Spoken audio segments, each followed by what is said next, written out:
There seems to be more trouble for Nigeria popular cross-dresser Idris Okuneye aka Bobrisky as the federal government, FG investigative panel set up by the Ministry of Interior says there were backdated documents of his transfer from one correctional center to another, and there was concern for possible act of corruption among prison officials following the kind of preferential or special treatment given to the cross-dresser.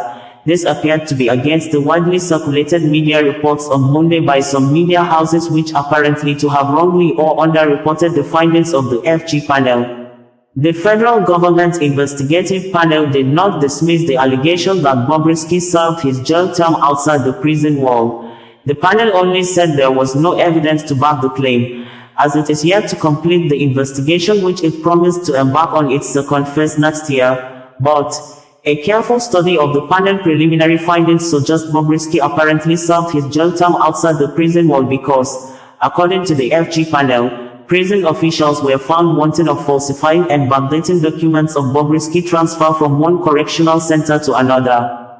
The Ministry of Interior in a press release on Monday clarifies the findings of the investigative panel, with the Minister of Interior assuring the public to make officials involved to face disciplinary action.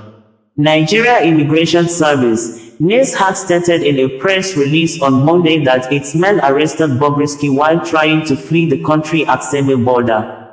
NIS statement reads, and in quote, "In keeping with its commitment to securing the borders, Nigeria Immigration Service, NIS, intercepted Okuneye Idris Okuneye, otherwise known as Bobrisky, at the Seme border over an attempt to exit the country.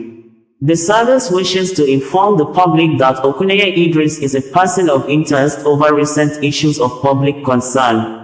He is undergoing interrogation and will be handed over to the appropriate authorities for further action. The service assures the public that it will continue to be civil and professional in its statutory responsibility of manning the country's borders." DCIKT Udo, Nigeria Immigration Service Public Relations Officer, stated in the statement. There were media reports on Monday that the federal government's investigative panel has cleared popular cross-dresser Idris Okuneye, also known as Bobrisky, of allegations that she evaded her jail term.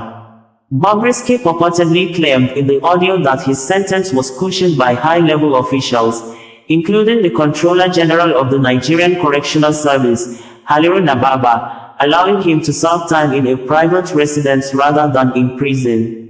The panel's report, released on Monday, October 21st, confirmed that there was no evidence to support claims that Bobrisky spent part of her 6-month prison sentence outside Kirikiri Correctional Center, according to the media reports. Bobrisky had been sentenced on April 12, 2024, for naira mutilation and released on August 5, 2024. The investigation followed allegations from activist Veridakman, who accused Bobrisky of spending her sentence in a lodge rather than at the Kirikiri facility, citing influence from a powerful godfather. Veridakman also released an audio recording in which Bobrisky allegedly claimed to have bribed Economic and Financial Crimes Commission (EFCC) officials with 15 million naira to drop money laundering charges. In response, the Minister of Interior, Olubunmi Tunji Ojo, ordered a probe into the claims. On September 30th, he established an investigative panel chaired by Magdalena Ajani, Permanent Secretary of the Ministry of Interior, to investigate corruption and misconduct within the Nigerian Correctional Service. The Ministry of Interior, in a press release on Monday titled, "FG unveils phase 1 report on correctional system reforms," stated in quote thus: "The public presentation of the phase 1 report of the Independent Investigative Panel on alleged corruption, abuse of power, torture, cruel, inhumane, and degrading treatment within the Nigerian Correctional Service, NCOS, held on Monday the 21st of October 2024 at Honorable Ministers Conference Hall, Abuja." In his remarks at the unveiling of the phase 1 report, the Honorable Minister, Honorable Olubunmi Tunji Ojo, commended the panel for its thorough and diligent work, which began 3 weeks ago with a commitment to transparency and institutional reform. He reiterated the ministry's stance on zero tolerance for corruption, abuse of power, and any form of human rights violations, stressing that the investigation is part of a broader effort to build a transformative correctional service. The Nigerian Correctional Service is a key institution within our justice system and national security architecture, and we will not condone any form of cruelty, inhuman treatment, or malfeasance, the minister stated. Dr. Tunji Ojo assured that officers found culpable would first appropriate disciplinary actions and that this initiative marked the beginning of a comprehensive reform to create a rehabilitative and corrective correctional service. We have a duty to ensure that our correctional institutions are places of rehabilitation and not of suffering. This report is a first step in a long journey to restore integrity and human rights in our correctional system.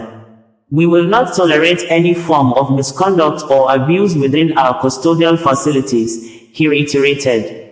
In the same vein, Chairman of the Committee and Permanent Secretary of the Ministry of Interior, Dr. Magdalene Ajani, reaffirmed the ministry's commitment to ensuring accountability and transparency throughout the reform process, noting that this first phase of the report serves as a foundational step towards achieving best practices in line with international standards for correctional services. The report findings, presented by the Secretary of the Investigative Panel, Dr. Uju Agomo, highlighted several critical issues uncovered during the phase 1 of the investigation. The committee investigated allegations regarding the treatment and privileges granted to Idris Okuneye, popularly known as Bobrisky, during his recent incarceration. The panel did not find any evidence that suggested that he slept outside the custodial center during the period of his imprisonment. The panel also noted that there were irregularities in his transfers between custodial centers, including backdated documentation. Additionally, Okuneye enjoyed privileges such as a furnished single cell, frequent visits, and access to amenities, raising concerns about possible preferential treatment and corruption. On the allegation of financial misconduct involving the family of a former chairperson of the defunct Pension Reform Task Team, Abdulrashid Minor, the committee confirmed that funds were transferred to the personal account of the officer in charge at Kuje Custodial Center, Deputy Controller of Corrections Kelvin Ikechukwu, by Minor's son, allegedly for the welfare of the inmate. This action was deemed unethical and a violation of the regulations governing correctional officers. The report also highlighted systemic issues, including widespread allegations of corruption, indiscipline, human rights violations, and poor welfare conditions for both inmates and correctional staff. The panel noted that these issues were exacerbated by the underfunding of the Nigerian Correctional Service and the poor working conditions of its officers. The committee further recommended urgent reforms, including clear operational guidelines, improved training for custodial officers, and measures to eliminate discriminatory practices based on inmates' socioeconomic status. It announced that the next phase of its work would involve broader investigations, public hearings, and the solicitation of memoranda from stakeholders to ensure transparency and public involvement in the reform process. The first two reports will be presented within the next year, with a focus on addressing systemic challenges and implementing sustainable reforms. Ozoya Imohimi, Director of Press and Public Relations Department, Ministry of Interior, stated in the statement. On behalf of the committee, we hereby present the report on phase 1 of the Investigative Panel on Nigerian Correctional Services. Thank you, sir.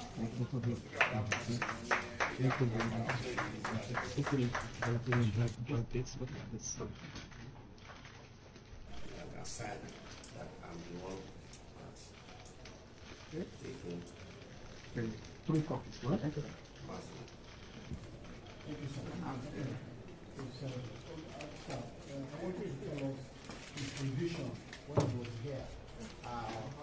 Here's the first phase report of the Independent Investigative Panel on the alleged corruption, abuse of power, torture, cruel, inhuman, and degrading treatment against the Nigerian Correctional Service, which is being submitted today to the Honorable Minister of Interior, Honorable Dr.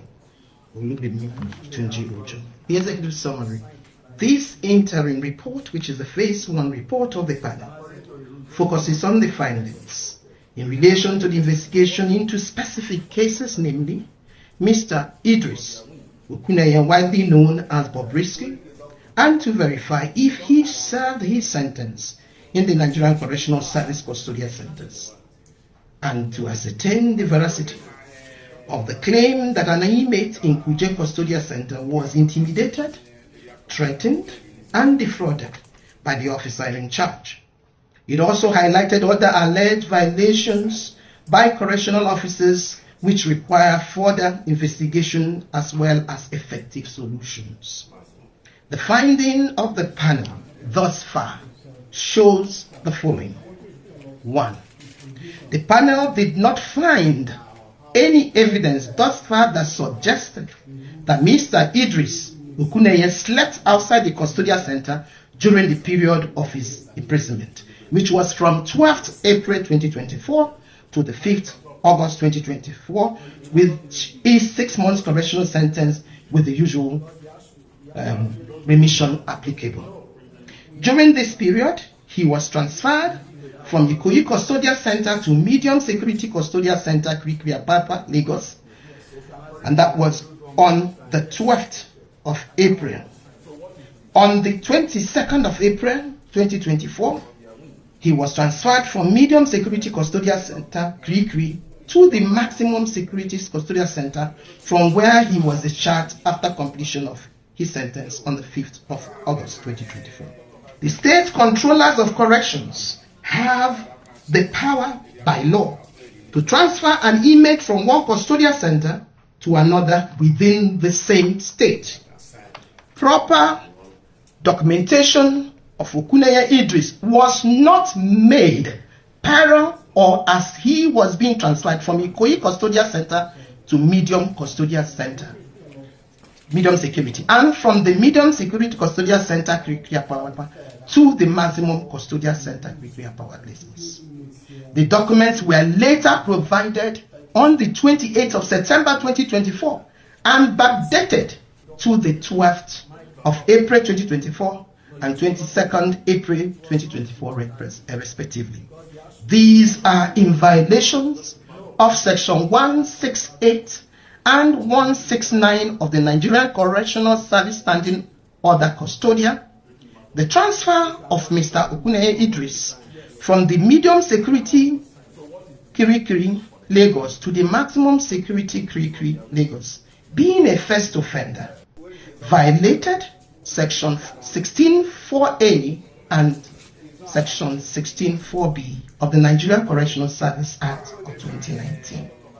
The panel also found that Mr. Okuneye Idris enjoyed several privileges while in custody, both at the Medium Security and the Maximum Security Custodial Centers, which include especially the following: furnished single cells, humidifier, lots of visits by his family members and friends as he desired, visit by his family members and friends held inside the office of the in charge of the custodial center, floor rug, self-feeding, designated inmate to run errands for him, access to fridge and television, and possibly access to his phone. It is necessary to further investigate if the above privileges provided for Okuneye Idris were financially motivated and based on corrupt practices by correctional officers.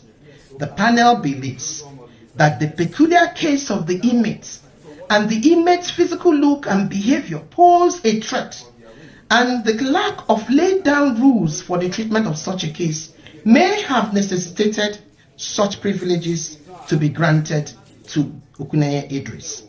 On the issue of Abdul Rashid Minor's son sending money to the personal account of the Kuje Custodial Center deputy in charge, who is the Deputy Controller of Corrections, Kevin Ilafosi Ikechukwu, this was found to be true, the panel is of the view that DCC Kevin Ilafonsi Ikechukwu acted unethically and brought himself and the Nigerian Correctional Service to great disrepute by requesting and receiving money into his personal account from Abdulrashid Mainla's son. For us, we have nothing to hide, and for us, it's about reform and it's about cleaning the process and making sure that we build strong institutions, and we build institutions that will uplift each and every one of us. The Nigerian Correctional Service is a key institution within our justice system. And within even the national security architecture, the Nigerian Correctional Service is a very, very key institution. And therefore, any form of corruption, any form of malfeasance, any form of abuse of power, torture, cruelty, inhumane and degrading treatment will never be accepted. So for us, we have started the journey.